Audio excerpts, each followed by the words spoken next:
মিষ্টি কত রকম, কিসের সাথে মেশালে স্বাদটা হয়ে উঠবে অতুলনীয়, এই নিয়েই কাটে সুইটস শেফ শওকত আলী সর্দারের সময়। খ্যাতিমান এই শেফ এখন চট্টগ্রামে।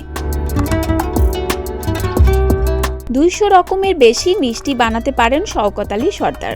মিষ্টির জন্য একসময় বাংলাদেশে তার খ্যাতি ছড়িয়ে পড়লে সুযোগ পান কানাডায় শেফ হিসেবে কাজ করার।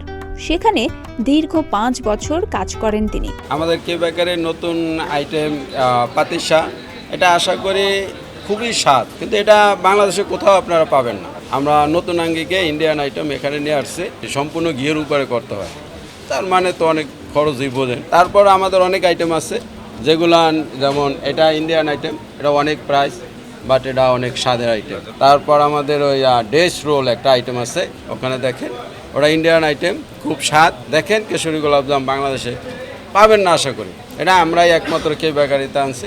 এটা খুবই মজাদার আইটেম, আপনারা খাইলে স্বাদ বুঝতে পারবেন। শওকত আলী সর্দার এবার ফিরে এসেছেন নিজ দেশে, যোগ দিয়েছেন চট্টগ্রামের স্বনামধন্য premium sweets and bake product brand কে বেকারিতে। মিষ্টি কিন্তু আমি আমার জীবনকালে মিষ্টি লোকে খায় এখানে, কিন্তু মিষ্টির প্রচার কিংবা বহুরূপী মিষ্টি ছিল না।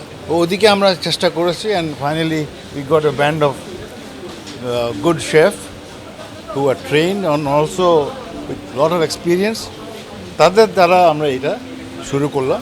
শওকত আলীর তৈরি অনন্য স্বাদের মিষ্টির স্বাদ নিতে পারেন বাংলাদেশের মানুষরাও। রকমারি মিষ্টির এমন আয়োজনে ক্রেতারাও সাধুবাদ জানান।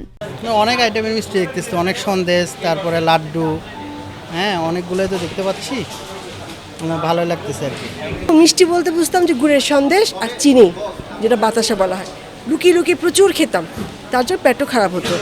তা এখন এই যে মোটিভেশনটা, এই যে চেঞ্জটা, মিষ্টি প্রেমী যারা যারা আমার মতো মিষ্টি খোর, খেতে খেতে বুড়ো হয়ে যাচ্ছে, আল্লাহ মাফ করে আমার এখন ডায়াবেটিস হয়নি, তো তাদের জন্য একটা সুখবর। এখন এসে আজকে খুব সারপ্রাইজড, সুন্দর একটা ডেকোরেশন নিয়ে এত সুন্দর সুন্দর মিষ্টি, কমন মিষ্টি আছে, আনকমন মিষ্টি আছে, এই জিনিসটা এগুলো এখন আসেনি বাংলাদেশে। তাহলে আমরা মনে করি যারা মিষ্টি খেতে চায়, লুকি হোক চুকি হোক, ডায়াবেটিস প্রেমী হোক, যেই হোক, খাওয়া উচিত। আমার মতো অনেক মিষ্টি প্রেমী আগে বলেছে, দাঁড়িয়ে দাঁড়িয়ে বলুক, উফ খেলাম, ভালোই খেলাম, এই শব্দটা যেন বলে। বাদাম দিয়ে 200 রকমের মিষ্টি তৈরি করতে পারেন তিনি। বিখ্যাত সুইটস শেফ শওকতের মিষ্টির জগতে হাতেখড়ি পাকিস্তানের বিখ্যাত শেফ মোহাম্মদ আলীর কাছে। এরপর তিনি প্রশিক্ষণ নেন ভারতের বিখ্যাত শেফ দুদু কুমারের কাছে।